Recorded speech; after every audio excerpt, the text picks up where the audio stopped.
one of the things that this opportunity opened my eyes to was that you don't have to have years and years and years in this industry to have some pretty good experiences. I was only 3 years in, and I always used to think that like certain opportunities were reserved for more seasoned artists, people who had, years and decades in the industry, and that's not true. It really just is about making that connection. Welcome to the Friends in Beauty podcast, a safe space for ambitious beauty industry creatives to have real talk, get real answers, and practical tools to grow their businesses. My name is Akia Robinson, and I'm a makeup artist, beauty educator, and the creator of Friends in Beauty. I created Friends in Beauty to support like-minded creatives, just like you, on their quest to connect, network, and build genuine relationships within the beauty community. Join me every week as me and my special guests reveal the keys to success and longevity in the beauty industry, and most importantly, have fun while doing it. You ready? Hey, what's up? It's your best friend in beauty, Akia Robinson. Welcome back to another episode of the Friends in Beauty podcast. I am so happy to have you here with me, and I hope you're listening to this episode in high spirits and in good health. If you are a friend in beauty, I welcome you to join the Friends in Beauty Facebook community. If you're looking for a community of like-minded, ambitious friends in beauty to virtually connect with, network, and share resources, then click the link down below in the show description for the link to join the Friends in Beauty Facebook community, and I'll be there to welcome you with open arms. Also, follow Friends in Beauty on all social media platforms at Friends in Beauty. What I like to do is something called the Friends in Beauty Friday feature, where every Friday I spotlight a different friend in beauty and their accomplishments. No matter how big or small you think it is, I want to shout you out. I want to send you some good vibes. So all you have to do is use the hashtag FIB Friday feature and tag Friends in Beauty on something that you have accomplished or something you're proud of, and I will share it with the Friends in Beauty community. Additionally, the Friends in Beauty podcast is available on several podcasting platforms. We're on Apple, Spotify, Stitcher, iHeartRadio, Google, YouTube, you name it, we are there. And whatever platform you are listening from, I just want to express my gratitude and say thank you so much for tuning into the Friends in Beauty podcast. And I would love it even further if you took the time to leave a 5-star rating, review, subscribe, comment, share, whatever you have to do to let me know what you think about the Friends in Beauty podcast. Let your girl know, okay? Also, if you didn't know, Friends in Beauty is officially on YouTube now. So usually the YouTube channel was hosting or housing the podcast episodes. So you can watch the interview episodes and you can listen to the solo episodes on YouTube. But now I have rolled out an additional feature for Friends in Beauty and I'm on YouTube, okay? So make sure you subscribe to the YouTube channel. I'll be adding additional content there and I'm ready to have some fun with it, okay? Also, join the Friends of Beauty mailing list tribe, okay? That link is down below in the show description as well. My mailing list tribe is the first to know about all things Friends in Beauty, and I also send out different resources throughout the week over there too. So if that's something that you're interested in, definitely meet me over there and join the mailing list tribe. And lastly, share the Friends in Beauty podcast with your other friends in beauty, your family, your friends, anybody that you think could benefit from the information that is being shared. Share away to help us grow the Friends in Beauty community. Now, on this episode of the Friends in Beauty podcast, I have another story time for you on how I got flued out to San Francisco for 1 month. Now, this is one of my favorite opportunities that I have gotten as a makeup artist, and it was one that definitely stamped and solidified a lot of things for me, and I'll go into that in a moment. But yeah, San Francisco was one of the most amazing times for me, and anytime I share my story, I always have to talk about this opportunity, but I've never gone into too much depth about it, so I thought I'd do a little story time and tell you more about it. So in December 2015, and when I was thinking about it, I was like, oh my God, I cannot believe that it has been so long. It's been 6 years. Anyways, but in December 2016, I went to my mentor's birthday party. I went to my mentor, Morel Hollis's birthday party in New York City. And I caught the bus up there. I caught the mega bus. It's about a 4-hour bus ride. So I caught the bus up earlier that day, hung out with a friend, and then later that night, I went to his birthday party. And it was so many people there, so many industry people, so many of his friends. And he was doing like a birthday party combined with the toy drive, so you had to buy, like bring a toy and everything, so it was really cool. Saw a lot of familiar faces there, and there was this one guy there at the party who had caught my eye. Something kept telling me to talk to him. He looked very friendly. I would see him throughout the night. We would, catch eyes, just smile, like, nod, hey, how you doing, kind of thing. But something kept saying, hey, yo, you need to talk to him. You need to talk to him for some reason. So lost him throughout the night, but when I was about to leave to catch my bus back to DC, the party, I think I was leaving a little bit early to catch my bus. The party was still going on. I saw him right before I left and, just went up to him, paid him a compliment. I'll just say, hey, I think you are so adorable. I just had to say hi to you because he really was. He was very handsome and just very like a light coming from him. He just seemed very, approachable and friendly. So I just paid him a compliment. We chatted for a little bit. He told me how he was co-producer of an Off Broadway play here in New York, and next time I'm in New York, I should come and see it because I told him like I'm running out. I'm about to go catch my bus to DC. So he's like, next time you're in New York, you should come and see the play. He was definitely networking. Okay, you should come and see the play, and we exchanged information. So before I could even get to the megabus, this young man, his name is Kendrell Bowman. Hey, Kendrell, if you're listening, Kendrell was in my DM, and it didn't even dawn on me. I'm like, let me see if I could find a DM, and I found it. So before I got to the megabus, he was in my DM, and he says, nice meeting with you. I created and produced a Broadway show, and I didn't realize that you were a makeup artist until I saw your page. I interviewed makeup artists all day and looking for a good one, so I would like to speak with you more. So I said, yes, I was just creeping on your page. I actually wanted to see this play. I'm glad I met you. Let's connect. And I gave him my phone number. So he was like, see, it was meant to be. Do you have a website? I said, yes. I sent him my website. He said, great. I'll be in touch tomorrow. And I said, okay, great. And that was the beginning of something amazing. So when I went on his page, I saw all about the play. It's called Mighty Real, a Fabulous Sylvester musical. At that point, they had done several off-Broadway productions. It was endorsed by so many celebrities. It was going really, really well for them. And I literally had just seen a documentary on TV One the week before I met him about this play, and I really wanted to see it because the play is about a disco singer named Sylvester from the 70s, and I'm pretty sure you have heard Sylvester's songs before, as did I, and I just didn't realize who it was. I literally always thought it was a woman that was singing this particular song called Mighty Real. So look it up, because if you look up Mighty Real, I'm pretty sure you've heard the song before. But I always thought it was a woman. So when I saw the documentary on TV One about the play, I was very intrigued. Like, oh yeah, I would actually love to see that. So it was so crazy that I had met him. So I went back to DC. We talked the next day, and we decided, okay, he told me like, okay, we're taking this play to San Francisco. See, I didn't even know all of that at that time. When I talked to him on the phone, he told me like, hey, we're taking the off-Broadway play from New York to San Francisco for an entire month because that's where Sylvester lived and had a lot of success in his career.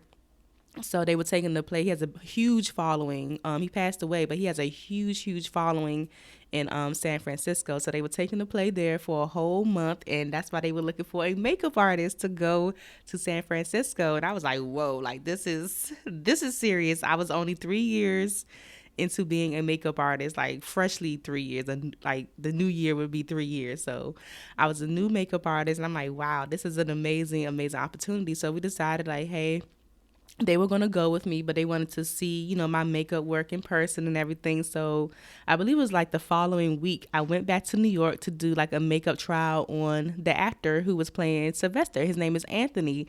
And let me tell y'all, this was the first time that I had actually done makeup on a man. So Sylvester is fabulous, beautiful, all about the glam. I had to do full glam on a man, not only full glam, but it also had to be bold and heavy enough to be seen on stage and be seen in the, in the audience. I'm like, oh my gosh.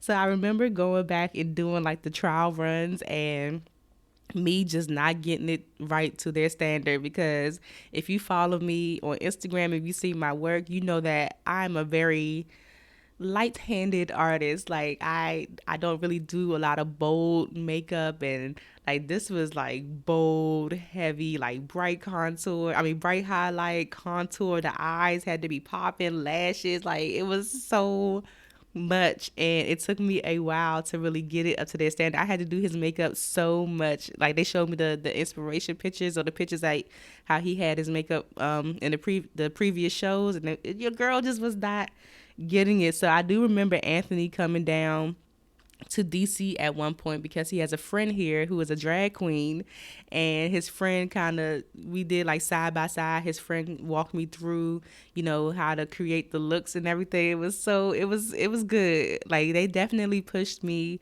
outside of my comfort zone for sure doing that. But after we did that, side by side with his friend, everything was all good.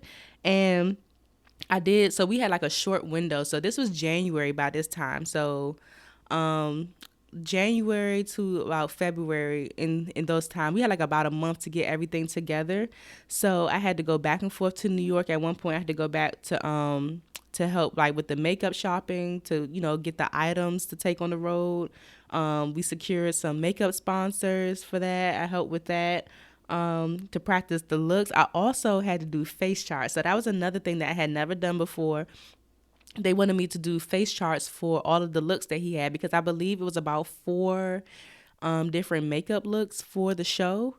So I had to do face charts and I had never done face charts. I had to go on YouTube and kind of just figure it out. But that was actually a fun thing to do. And if I find pictures of those face charts, they're not professional or glamorous by any means, but if I could find pictures of those face charts, I would definitely post them on Instagram. But we had a short window because I had already had a trip planned in February to go to Trinidad for Carnival, and I was going to be there for 12 days. So it just so happened that the way my trip was, it was already planned. If you ever been to Trinidad Carnival, you got to plan that like a year in advance.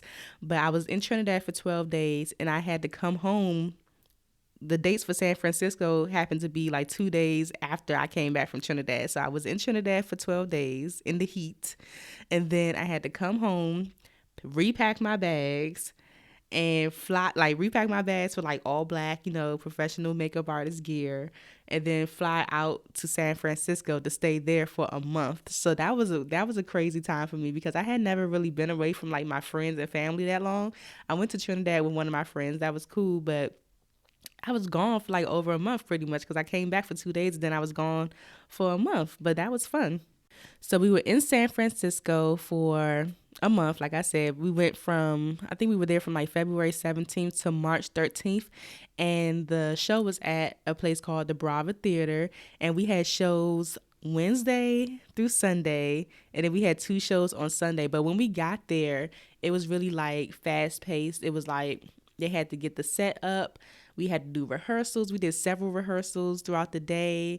We had to do dress rehearsals. We had to actually practice like how Anthony was going to transition into his looks and how we were going to change the makeup, because it was literally like I don't even think it was, some of them wasn't even like 30 seconds. It seemed like if it was 30 seconds, that's being generous. And if it was even a minute for him to get changed, that's being generous. Like it was really, really like quick, fast changes backstage with him, which was really fun. But like I said, we had shows Wednesday through Sunday. Then we had 2 shows on Sundays, but on Mondays and Tuesdays we were off. And mind you, I forgot to mention this. Once I got this opportunity to go to San Francisco, this was the first time I had a job where they were flying me out somewhere, right? They were paying for me to stay. They were paying me, and I believe I got like a stipend or something like that on top of that for like food and everything. So this was really cool. Like we had Mondays and Tuesdays off. The shows were in the evenings. So we pretty much had Mondays and Tuesdays and then the whole day to do whatever we wanted, as long as we were there at the theater by our call time. So we had plenty of time to explore, which was really cool because I had never been to the West Coast before. So that was my first time in California. So we got to do a lot of touristy things and just hang out and all that stuff. And where I stayed with the female singers and actresses at an Airbnb, which was like, it was literally walking distance to the theater, maybe like 4 or 5 blocks, like literally a straight shot to the theater. So that was really convenient. And then also Kendrell, Anthony, and their assistant, who I connected with really well there, Yalissa, they were on walking distance from where I was too. And then the rest of the band and everything, they were about maybe a couple of stops away on the train. So I mean, everybody was really, really close. Like I got to hang out with Kendrell and Anthony, Yalissa. I would go walk to their house sometime and hang out with them, or if they were doing tourist stuff, they would like invite me to come along with them because they had been to San Francisco before. So that was really, really fun. I had a really great time in San Francisco. Like I said, that was my first time where I felt like I was doing something. Like I felt like I was doing something because, like I said, I got flued out, paid, like I got to explore and everything. So really, really amazing opportunity. Some of my favorite parts, of being in San Francisco, I really enjoyed like getting Anthony ready, spending that time with him. Sometimes we'd just be one-on-one, watching him prepare for the show. And I really enjoyed like watching him go up on the stage. I could still see it in my brain. He had to walk up these stairs, and then the music is playing, and then the spotlight hits him, and he just turns it on. Like I just used to love watching that because he would kind of look back to the side, like at me, like yes, it's go time. Oh my gosh, so cool. He used to sing this song all the time to get him hyped up before the show. Love that. I love the quick changes too because it was really like a dance, like a routine that we had to practice down to a T on how he was going to take off his clothes, how he was going to slide into the next outfit, how I'm going to change his lipstick, and like it was amazing. Like amazing. Oh my God, how we had to do that. Of course, I enjoyed meeting new people. There were several people, like he had a full band. So meeting and hanging out with those people, people I've never even met before because this is a different area for me. Like these are like Broadway actors and musicians and stuff like that, like touring the world. So this is a whole different, it's not the beauty industry, it's like totally different people that I'm meeting, which was really cool. One thing that I loved that we got to do, me, Yulissa, and the stylist were very close because we were all like around the same age. And then me and the stylist, we had to work side by side with Anthony. So we developed a pretty good relationship.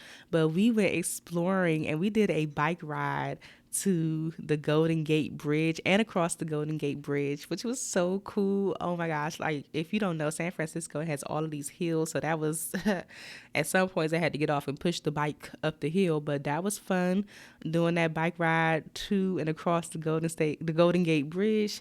We went to the Fisherman's Wharf. We went to some clubs, we went to the mall. Like I was out here doing so much and just having the best time in San Francisco. And one of my most favorite things is that Cheryl Lee Ralph is actually the co-producer for the play. So getting to meet Cheryl Lee Ralph, like if you don't know who that is, like get your life, go Google her. And you be like, oh my gosh. But meeting Cheryl Lee Ralph and hanging out with her backstage and her using my lipstick and stuff and just like Kiki, oh my gosh, such an amazing experience. Like that made my whole entire existence at that point because I love her.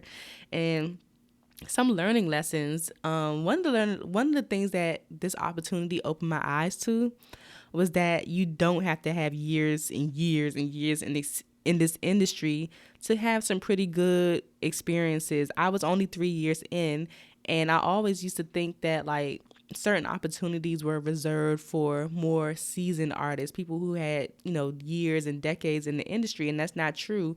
It really just is about making that connection. That's the next lesson was just like, imagine if I didn't open my mouth and speak to him. Just imagine. And that's what networking is all about. Like, you don't know what opportunity somebody is going to have for you. You know, you just speak to people, you be genuine. I paid him a genuine compliment and everything, and you just have a conversation, and you never know. It might not have been an opportunity that would have presented itself at that moment, but it could have been something, you know, down the line that he's like, hey, I met this girl at, you know, Morel's birthday party. Let me hit her up. But networking is just so important. I always just think, like, imagine if I never said anything to him. Imagine. I would have never had this amazing opportunity to speak about, you know. But that is my story time about San Francisco. I had an amazing time. We did go on to do a couple of other shows after that. We did a performance for Naomi Campbell's book release party. That was cool because I got to go to the party. Oh my God, I got those pictures somewhere too. I got to go to the party. I saw Naomi Campbell there. Dave Chappelle was there. I remember seeing Wendy Williams there. Uma Thurman was there. Like, it was just like star-studded celebrity.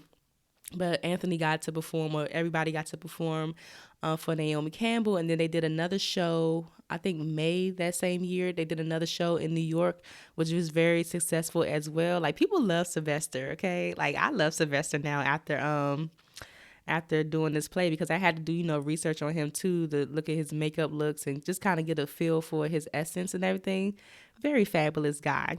But that is my story time. I hope that you enjoyed this. Just keep in mind that you just need to speak to people. You don't have to have years and years of experience to achieve greatness and have some amazing opportunities in this industry. It just depends on, you know, right place, right time a lot of times, and just making connections with people and then seeing where it goes. All right. So I hope that you enjoyed this, and I will talk to you next week in another episode of the Friends in Beauty podcast. Bye. Thanks for listening to the Friends in Beauty podcast. Don't forget, sharing is caring. Share this episode with at least one friend in beauty, and subscribe, rate, and review on Apple Podcasts so that other friends in beauty can find this show. Plus, we'd love to hear your feedback. Connect with us on all social media platforms at Friends in Beauty, #Friends in Beauty to join the conversation, and join our Friends in Beauty Facebook community to stay connected. Talk to you soon.